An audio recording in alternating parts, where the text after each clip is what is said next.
don't just to marry with an iPhone. That's all you need, eh? Darky with an iPhone. Yeah, mad. Took a few notes. Did ya? Get your fucking... It's like doctor's hammer. The fuck is that? Pigeon English. Yeah. I don't know how you can read any of that. Ladies and gentlemen, I've got the one and only James McGovern here, the director of The Good Place, originally from Sydney, Penrith. Yeah, from Penrith, West Sydney. And they've got a holistic cafe / restaurant. So in a field or in an industry where everything's pretty fast, it's there's a lot of greasy spoon, there's a lot of unhealthy options. These guys, Jimmy and his team, they have got holistic, whole foods, sustainable, organic, locally sourced food. It tastes incredible. Easily one of my favorite cafes on the coast. Love it. I really love it. If it was a little closer to the ocean, I'd probably be there every fucking morning, noon and night. But it's really quite incredible. A lot of the members of our community love their facility, love their food, love their culture, their values, your principles. Also, there's a number of Good Place cafes around the place. I think there's Cleveland, Homestead, The Greens, Noosa, Yeah, he's done his homework. Kawana, Birtinya. Is it Birtinya? Birtinya's coming up, and Birtinya's Penrith coming up as well. Penrith. Yeah, going to the homeland. Going back to the roots. Going to the roots. Yeah. Ladies and gentlemen, I'm super stoked to talk to Jimmy. We're gonna have a little chat about business and just about Jimmy and your purpose and your passion and stuff like that. And I suppose. Sweet. Mate, welcome. JMTTv, episode 41. How good's this? Thanks, mate. Yeah, thank you for coming. You're a very busy man, so I appreciate your time. Thanks for having me. Mate, give us a little elevator speech. Yeah. He's also a lead singer of a band, too, by the way. I thought I'd just quickly throw that in. And I had to listen to a few of their songs yesterday on Instagram. Oh, did ya? Mate, I'm almost like, which is sign my chest or something. I just feel like, fuck, mate. Yeah, there you go. They're like really quite incredible. Yeah, cheers, man. And these biceps are about 5 times bigger too. I seen you holding a microphone. I'm like, fucking hell. Oh, back in the day when I was... Oh my God. Yeah, I was a bit bigger back then. I was. Holy fuck. I used to have an office in a gym. So I used to train go. twice a day, mate. I used to, or, just whenever I was stressed, I'd go out to the gym and I was about 10 kilos heavier back then. Fucking, and muscle too, like wild. Those arms look like my quads. Like, man, I'm like, fucking hell. Is that fucking Jimmy? Yeah, a bit of mainly CrossFit as training. So right. Sort of that style of training, and just that was we had, and my diet as well was back then I had a nutrition station, so protein shakes. That's what our core product was back then. So we made protein smoothies, man. So I was just training, eating. So any amount of stress or anxiety, fuck this. I'm just gonna curl it out. I'm just gonna get rid of it. Yeah, man. Yeah, but so that was back then. But it's I'm much different person now, I guess. Back not singing in the band anymore. Yeah. I don't know if we want to sort of get into how that happened, but that was sort of the catalyst even for what I do now. Yeah. But yeah, The Good Place, we're a chain of cafes which focus on community, health and environment. Yeah. Every decision we make is looking back at those core principles and values and how we can impact those positively. Mm-hmm. So, and they're all really connected as well. So, you to have good health, you need to have a good supportive community, for your mental health, and generally sourcing food where you know where it's from is going to be better for you anyway. It's going to be real whole food if you know where it's grown, how it's produced. So we use local farmers that support the environment, give back to the environment in terms of no pesticides, regenerative agriculture, where they don't just harvest the land. They seek to put something back into the soil. It's mainly around soil health. Then our menu is entirely gluten free, no bullshit, no chemicals,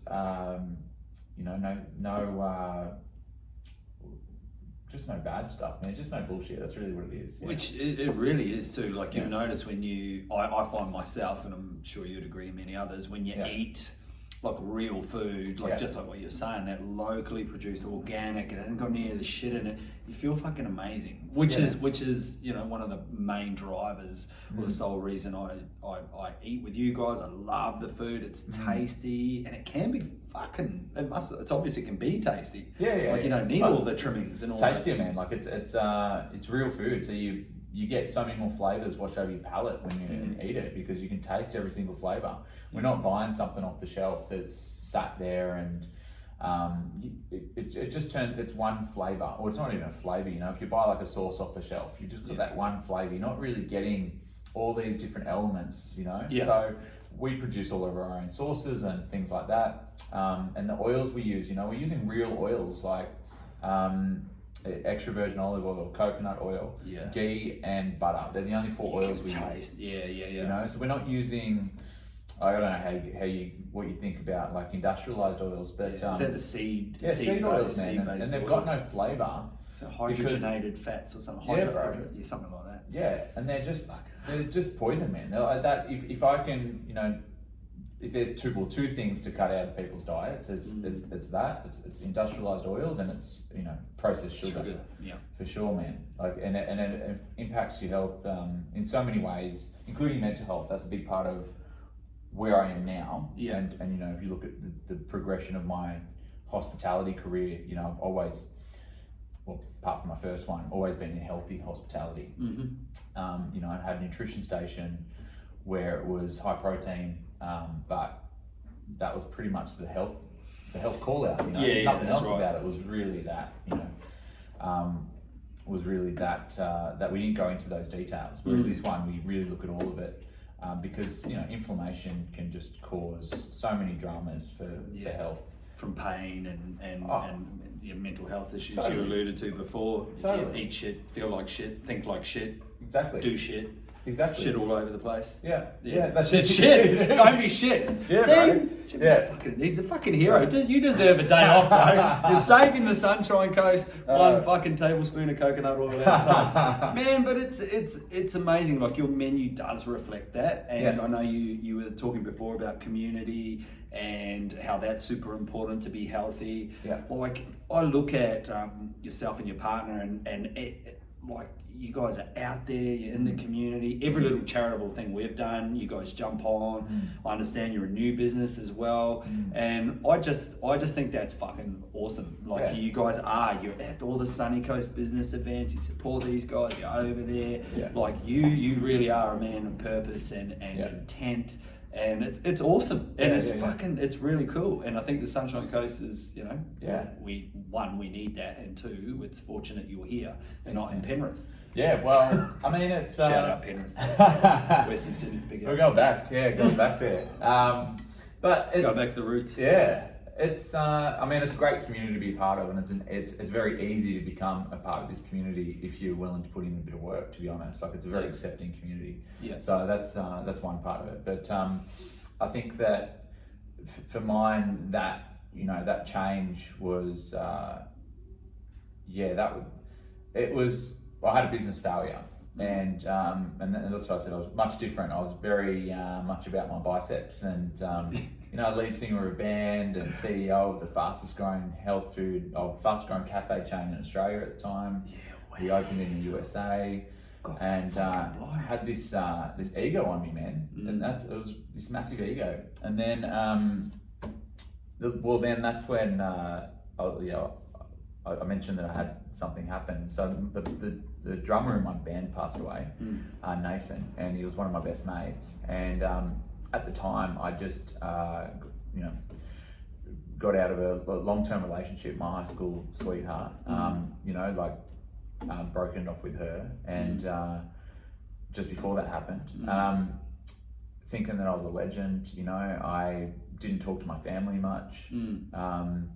Didn't get involved in anything, you know, real in the community. You know, it was all for show. Anything that I did was just for the ego.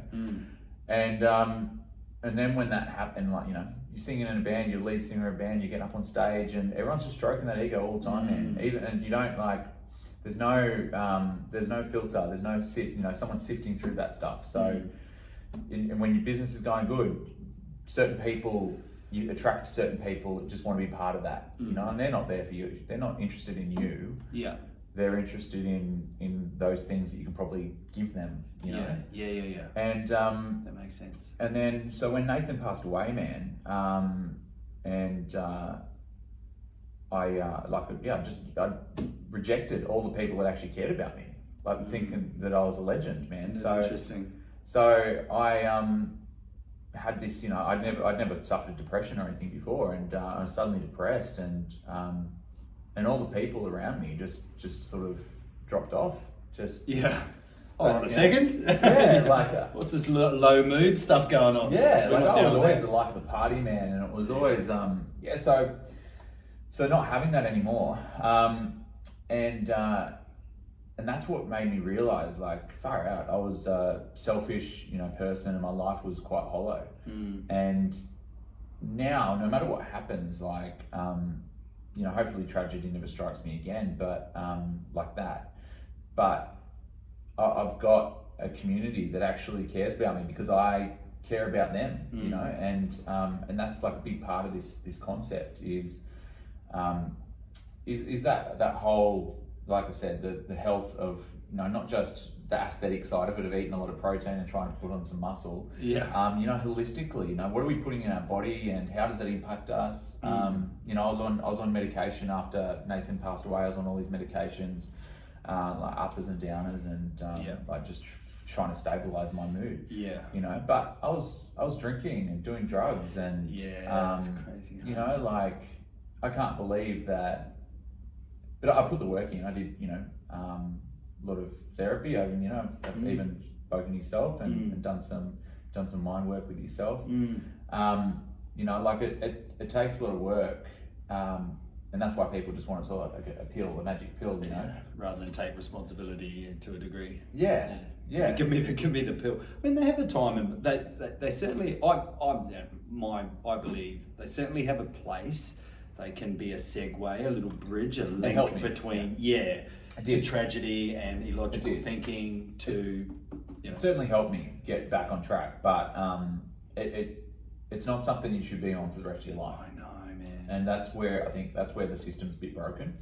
And I was really keen to, mate, I used it as an excuse. I used it. I was like, like if I was a bit psycho, I was like, I've got to have my medication. You know, and so I wasn't taking responsibility for it. You know, like if I was rude to someone, it's because of these other reasons, because, you know, my mate's passed away and I'm going through all this shit, you know.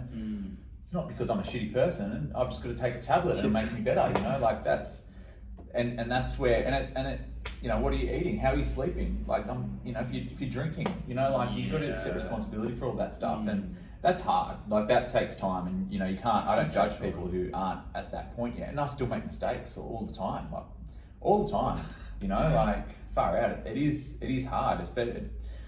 Well, you know more, like, you know a lot about this, obviously, but you know, you've got certain factors like conditioning and environmental, and, you know, the people you surround yourself with that affect all this stuff. But for me, the big, you know, where the needle really moved was when I changed that part of my lifestyle and really focused on, you know, giving back community, but also like the food that I was putting in me. You know, like, I know that sugars make me foggy and make me moody. You know, like, it's and then you get a crash from it, you know. And even coffee, if I have too much coffee, you know, like, I can't, like, I don't know if you get it, but oh no, I'm sitting there going, fuck, it's like talking to a mirror. I'm like, me too. It really affects me, man. Like, what I put in my body really affects me, and I didn't know that until 5-6 years ago. You know, when all this stuff started happening, I started really being a lot more intuitive to it all.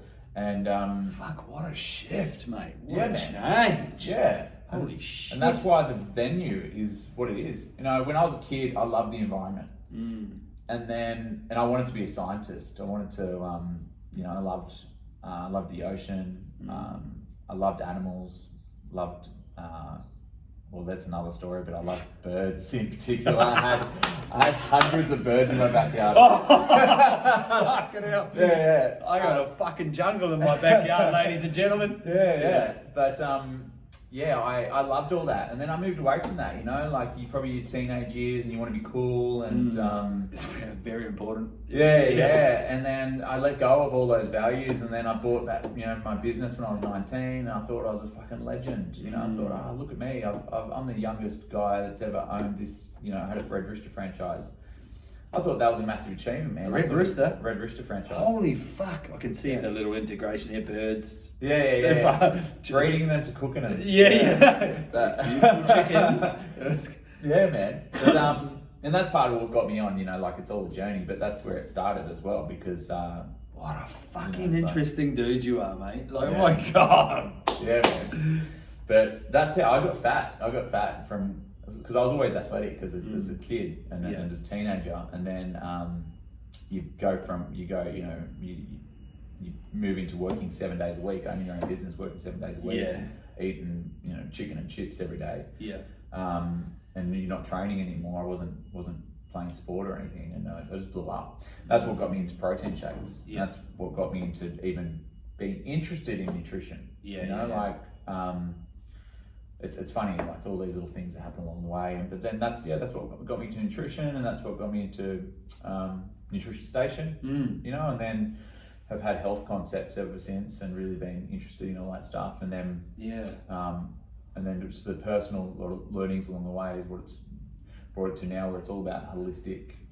I love you. I must admit, mate, I'm really impressed with your generalized view of everything. How people can become very specialized, i.e., especially like when you're talking about nutrition, like the fucking the flashlight, the torch is just focused over in that direction there. There's so many other areas we can see broadly, and like you're talking about, you've got this cafe chain with healthy food. You're ticking all the boxes: locally sourced, sustainable, organic. All of these types of things, gluten-free, pesticide-free, but then you're also talking about the importance of sleep. You're talking about the importance of managing stress, being active, all these awesome points that I think as a collective we forget that there's so many. You don't need to be like 100% all dialed in on the nutrition. It's kind of like, let's just tick the few boxes in these areas. Good sleep most of the time, stress a little less, eat some good food, be part of a community, have some passion, have some intent, or give a bit. And mate, it just sounds like you've just fucking almost like stripped off this old version and stepped into this new view that's just fucking man, on fire. It's over time. Like and I'd put sleep number one, actually. So if I was to sleep number one, diet, sleep, diet, exercise, sunlight. Like getting out in the sun is so important. That vitamin D. That's that, and that mindfulness. That mindfulness is sort of just across the board. But I don't think you can have good mindfulness if you're not getting those four things right anyway. It's going to affect it, as they say. Like, and you said this before as well. You said such good shit, man. I can't wait to listen back to this. Like your environment affects your behaviour, and from my point of view, environment is obviously your internal environment. So what you're putting in there, that's going to affect. Again, eat shit, feel like shit. And then your external environment, who you're hanging out with. Where do you work? What do you do? How do you spend your spare time? Like that's going to affect behaviour and the way we think. Totally, man. Like the stuff that we do for community. I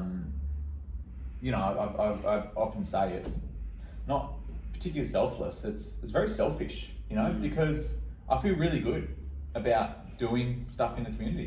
Helping other people, and it lasts. Like it's not like instant gratification where you might eat some shit. You eat something real sugary, you feel good for a second or something like that. It literally is a second. It's what it's in the mouth. You're like, fuck, this is like Tim Tam fucking heaven. It is, man. Or even like going out and getting drunk. Like it might feel good for that night, but you feel like shit physically and mentally after that, you know, it's draining. Well, I know I do.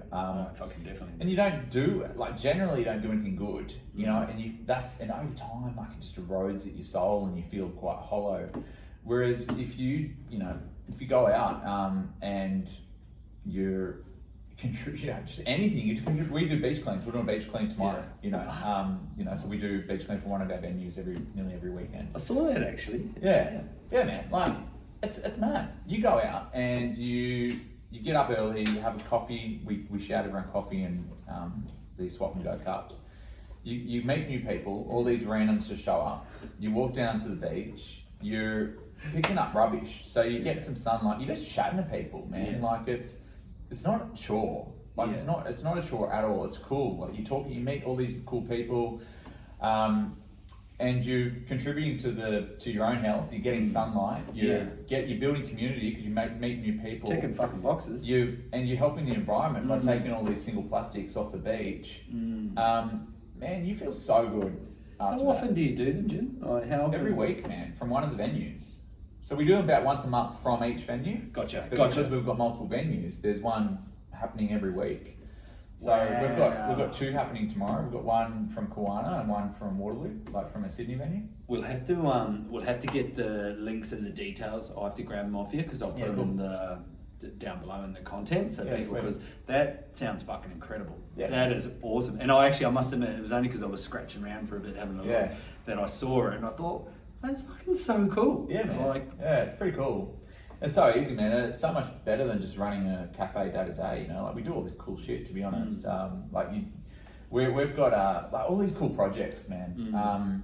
You know, we're about to get this blue certification. It's this UN certification for sustainability. Yeah, we are. It's going to put me under pressure now. But we're going to potentially be the first business, not just first cafe, first business in Australia to get this blue tick of approval from the UN for sustainability practices. Yeah. We've got a manager in our business, Chad, his name is our community and green partnerships manager. His whole role is to make us the most sustainable business possible. So we've got a dedicated resource, that's what he does. And so, you know, he's got, you know, we've got 6 different bins going into every venue so that we're collecting different, you know, it's not going into landfill. Just into the one, all shit in the one bin. So you can recycle most of that stuff. You know, most cafes will probably have a couple of garbage bags, you know, every single day. We can, this new process that we've got, out of those two garbage bags that you normally have every day, you'd be able to hold in one hand, in the palm of one hand, what will actually go in landfill if you separated all that. So you can imagine the difference. Like, we're just one business, you know, but we want to make an impact. But imagine if every business did that, you know. It's not very hard to look at the impact that single-use plastics or waste, in particular. It's more of the war on waste for us, the impact that waste has. You know, but it's so there's things like that we're doing. But that's cool, man. Like, that's so cool to be part of. You know, like he's tracking as well all the metrics of the. You know, how much landfill we're stopping, but then also what comes out of that. Like part of the we like our soft plastics is donated to this company that makes chairs for schools. You know, so then he tracks all this, like, where it's going and what it's doing. Oh my god! Imagine getting that collective sort of, it's not consciousness, collective intent, getting up one other business, 5 other businesses, 10 other businesses doing that. Yeah. That's fucking huge. It's mad, man. We actually poached him from the Sunshine Coast Council. We poached him from council. He was running their Aspire. Program, and which is called like a circular economy program. Yeah. So it's you know, what's your waste product that another business might use? You know, so so that's his, and he set up a number of other organisations, like mainly plastic-free organisations. Yeah.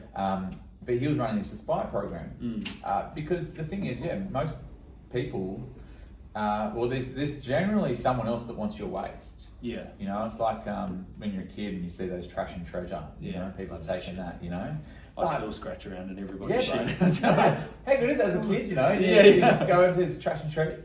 Kids love that shit. Fucking man. roller skates. It's cool. Roller skates. Exactly. But what as society now just throws all this shit out. Yeah. You know, like 100%. You can reuse all of this stuff, man. Even like that. You know, I love now that there's even groups where you can, you know, there's Facebook groups where you've got a community and they'll have one drill, for instance, because I know me, I'm not a handyman, right? Yeah, nor me. But I might need a drill once a year. Just for a Christmas party or something. Just like yeah, I don't know what I'd probably just hire somebody, but you know, if you need something like that, everyone has all this shit in their their garage or in their house that they just fucking barely use. You know, so why aren't we sharing this stuff?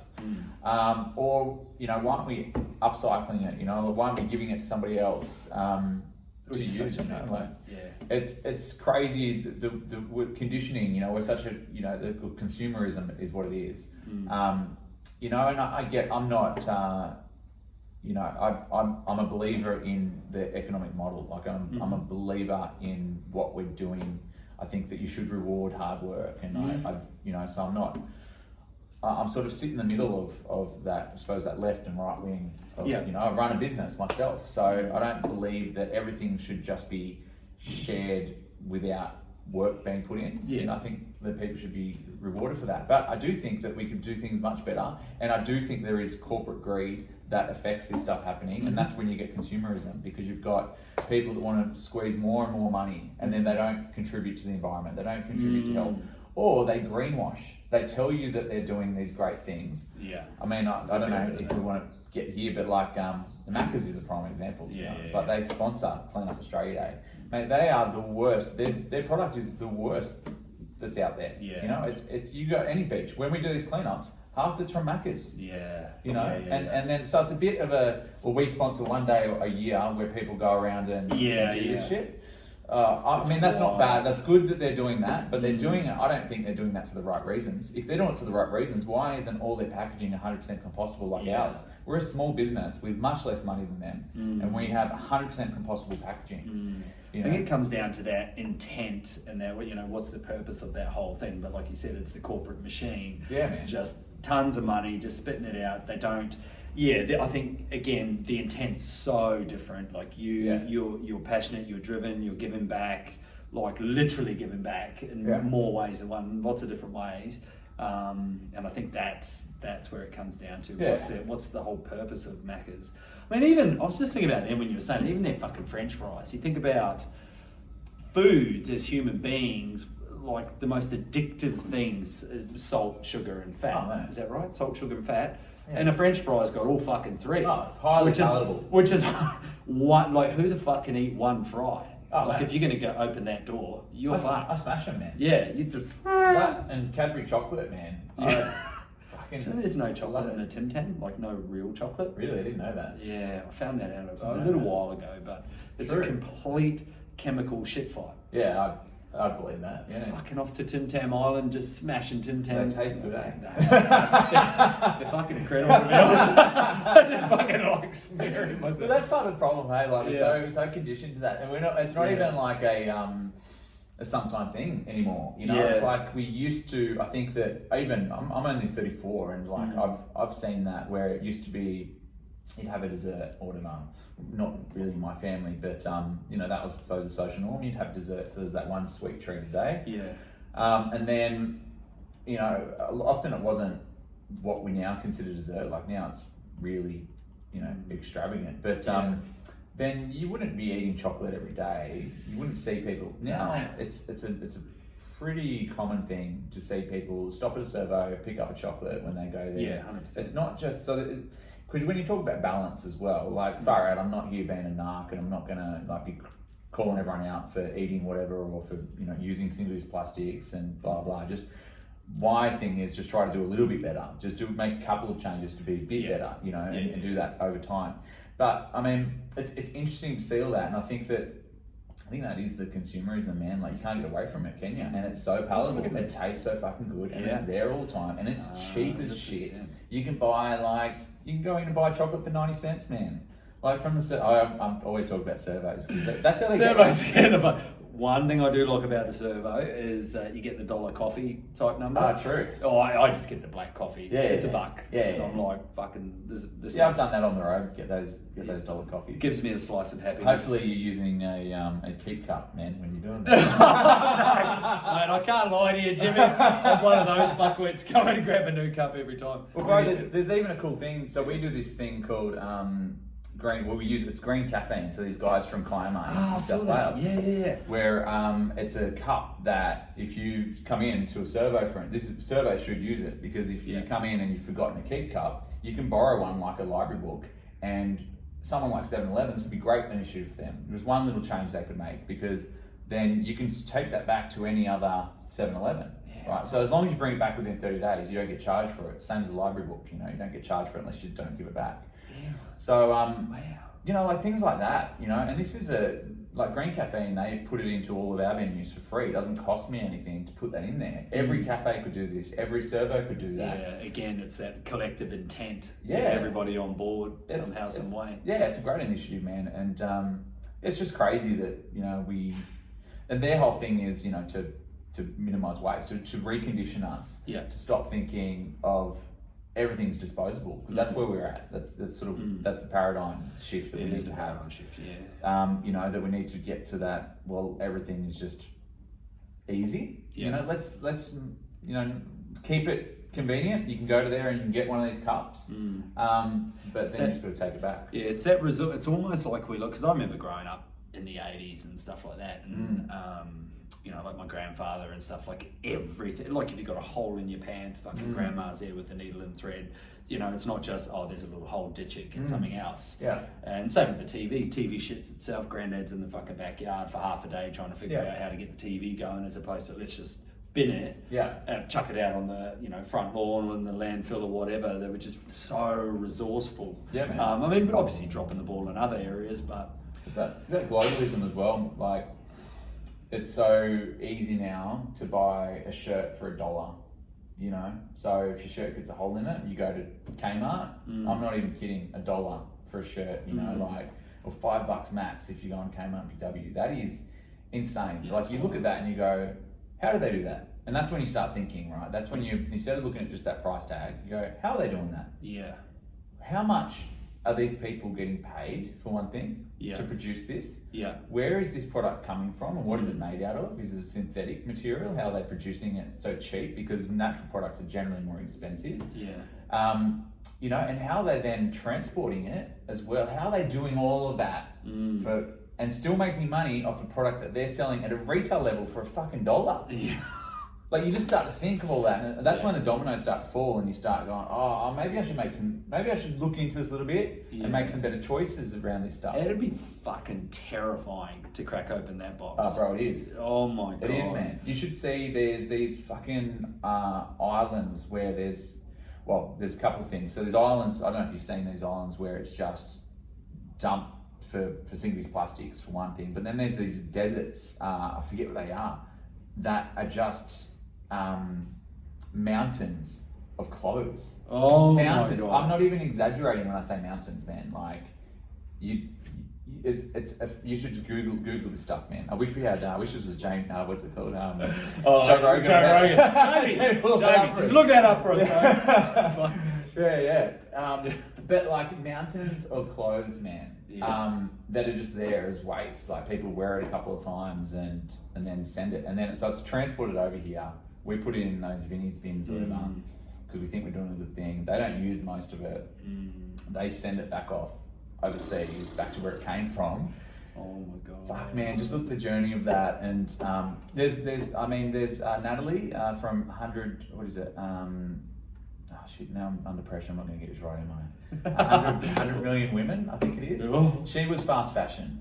She's Okay. got a pretty cool story. She was fast fashion. She had a company that did, or maybe not fashion, other products, right? And she saw what her product was doing. So she had all these great ambitions for it. And then she went to Meyer and David Jones, and they said, "Oh, we want it for this price." So she had to then package it in plastic, and then it was all throwaway shit. And then she said she went to it was like the Christmas sales, and she went to Christmas, saw people like lining up and buying all this product, and she was bittersweet because awesome, her business is going well, and then she's just going, "Where's all this shit going to go now?" You know, and so she's actually created a mad organisation, 100 Million Women, I think that one's called, where she sort of is trying to educate people about this. Where's it coming from? You know, and it's the same as your food, man. Like I know that, you know, like our product costs more, but we know where it comes from. All my people know where it comes from. Like we do tours with our staff, taking them to the farms, meeting the farmer.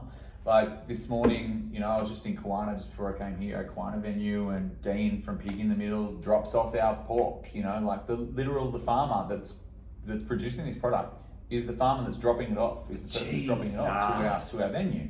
I know where that product comes from. I know how it's raised. I know what it's fed. You know, I know everything about that. You know, if I go to again, just throw another big brand out there. If I go to Coffee Club, do I know where that bacon's come from? Do I know how that's processed? Is that, you know, most bacon in Australia, like if it's sold at Coles and Woolies, or if it's from one of these big chains, it's from overseas. 90% of the bacon you're buying at Coles and Woolies is from overseas. Oh my God. And the standards they have aren't the standards that we have, you know, and it's all treated, it's all cured with chemical nitrates. Yeah. So our product is like chemical nitrate free. So we still use nitrates, but it's natural. It's a celery juice, you know. It's cured with celery juice. So when you see bacon cooking and all the fluid just comes pissing out, and this nice big bit of bacon that you got from Coles in some like, man. What the fuck? Well, that's probably more the fat content. Oh, is it? I want my fucking celery juice. Where's my celery juice bacon? But I mean, that colour, I mean, you can look at the colour of it. Again, it's just chemical shitstorm. We're so conditioned to it, man. And like, I know, you know, people that I talk to, even my own family once upon a time, I think they've come around a little bit now, but, you know, when I was talking about this stuff, you know, when I was really getting into it sort of 5-6 years ago, thought I was a bit of a kook, you know, like, well, we all eat this stuff every day. We're not dying.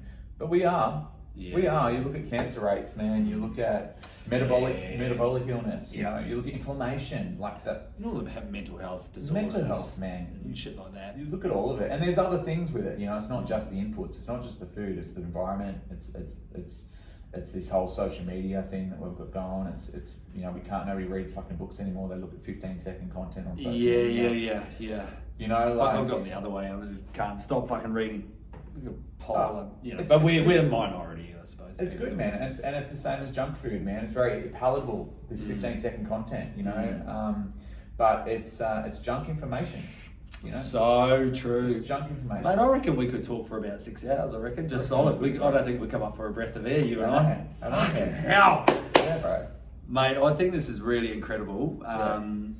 Everything that you have shared, I can't wait. It's not often I will chat to somebody and I think, I'm gonna fucking listen to that again. There's so many, like, and even for those before I even turned the video on, Jimmy was dropping gold nuggets, and I'm like, fuck, that's probably like the best thing I've heard in ages, and I hadn't pushed record. I'm like, fuck. We didn't even get there. Oh my God, I know. Mate, like, I'm a big believer, there's no such thing as failure. There's no such thing as mistakes. There's only feedback. You have told me that, actually. That's it's a good one. And because myself, like everyone else, I make mistakes. I do some dumb shit. Even when I think I'm fucking polishing the edges, I still, you know, make mistakes. And so I look at that very much as a lesson, as, you know, what do I learn from that? Getting some feedback. So with that being said, to kind of summarize and finish up our podcast, what's a bit of feedback you might have received in the last couple of months that you think, you know, could help somebody else that's out there in a small business, or even in the context of being healthy? What's a bit of feedback that you've had? Mate, I've got internal dialogue all the time, you know, always giving myself feedback. Fuck, it's like talking to a mirror. I'm sitting there thinking, yep. But no, I got some good feedback actually from a mate of mine, Michael Fox. I call him out. He's got a vegan meat company. Shout out, Michael. Yeah, Fable Food.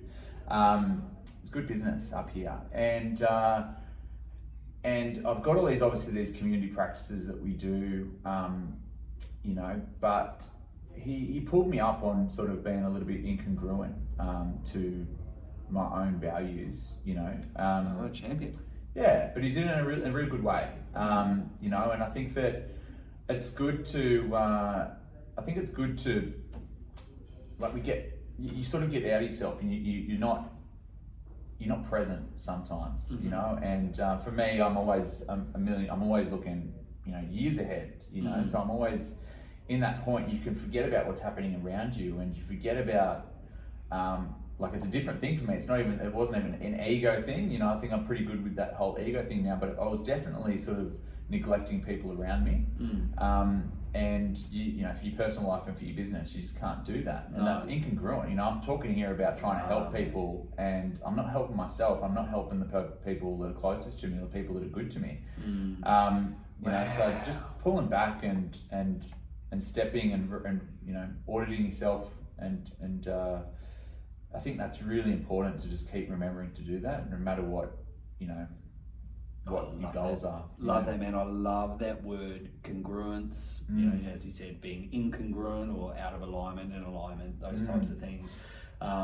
What a great fucking point. Like, yeah, because we do, a lot of us get caught up in the momentum of things.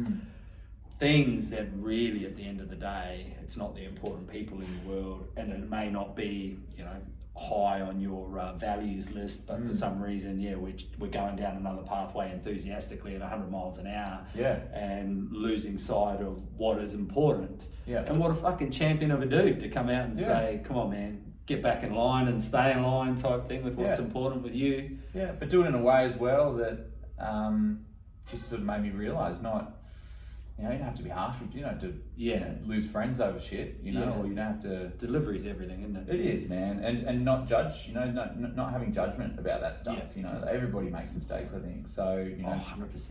And that's something I'm hard, you know, I find it really hard because I'm quite judgmental of myself. So I can deliver it quite in that way, you know, where it's a bit judgy sometimes, which isn't good for anyone, you know. People just need support, really.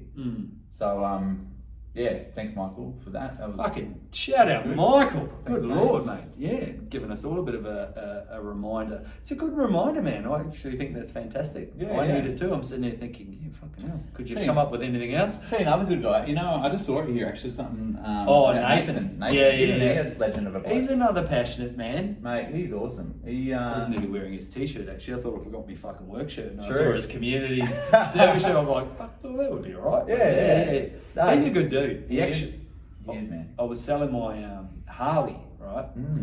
He said he offered me $10 a week on a payment plan. I'm like, I like you, bro. I really like you, Nathan. But fucking $10 a week, you'll be fucking 98 by the time you pay that off. I love you, man, but not that much. You get a new Harley? Was that? I'm done. I'm done with the bike riding. I think it's a combination of my date of birth and I'm not as few close calls as well. You know how whether you believe in fucking the universe, higher power, fucking the elephant with 8 arms, whatever his name is, no disrespect, but whatever fucking his name is. And sometimes you get these whispers like, don't do that. You're a fucking idiot. Don't do that. And those whispers start to become a scream. Like you get fucking yelled at, don't do that. And so I had a handful of those over the last 3 months. And the thing with motorbike riding, this is like we're fucking going miles off now, but the thing with motorbike riding, in my perspective, whether you're right, whether you're wrong, whether it's your fault or whether it's another driver's fault, you're dead anyway. Do you know what I mean? Like it's very unforgiving, and that's morbid, you know. But I think reality, my mortality. I've been reminded a little bit, and like I said, there were a handful of whispers. Got one scream the other day. P-plate. I wasn't looking. I don't think I might have followed said person for a little bit, and it was a young lady, so that made it awkward. But it wasn't. She wasn't on her phone. I can't tell an awesome story about some fuckwit texting and not looking. She just didn't see me. And it's a great example of not really her fault, just didn't see me, not my fault, but could have been dead anyway. So I'm like, rightio, there it is. And I barely fucking use it. I surf all the time. Surfing's good enough for me, man. It gives me many different levels of happiness. Yeah, that's cool. Have you sold it? Yeah. You already sold it? Yeah, not to Nathan for $10 a week though, bro. But mate, cool. Jimmy, I just want to again thank you for today. I had, as you can see, ladies and gentlemen, I had a few notes there. Don't even attempt to. And to be honest, I couldn't fucking read them anyway. Hieroglyphs. So even Pigeon English, you can't read those. But mate, you are a super interesting dude. The Sunny Coast is fucking very lucky to have you. I'm super thankful to call you a friend. I love your food. I love what you do. Thanks, and I will definitely be getting involved with picking up some litter and stuff like that. Cool. And at the bottom of this podcast today, I'll put the links to Jimmy's good work, into the cafes. And if in the highly unlikely event you haven't been into any of their cafes, do yourself a favor. You'll feel fucking amazing after you chow down on some of their food. I love a sneaky paleo breakfast type number. It's got all the meat, the sauerkraut, the greens. Who feels bad after eating greens? And I have a banana bread chaser, which is that sweet thing without making you feel like an asshole. You don't need to go to Tim Tam Island. You can get some banana bread with some beautiful butter, lovely coffee, and fucking great conversation too. So, cool, brother. Thank you so much, man. Thank you. Got nothing but love. Cheers, brother. Awesome. Thanks. And in front of the camera.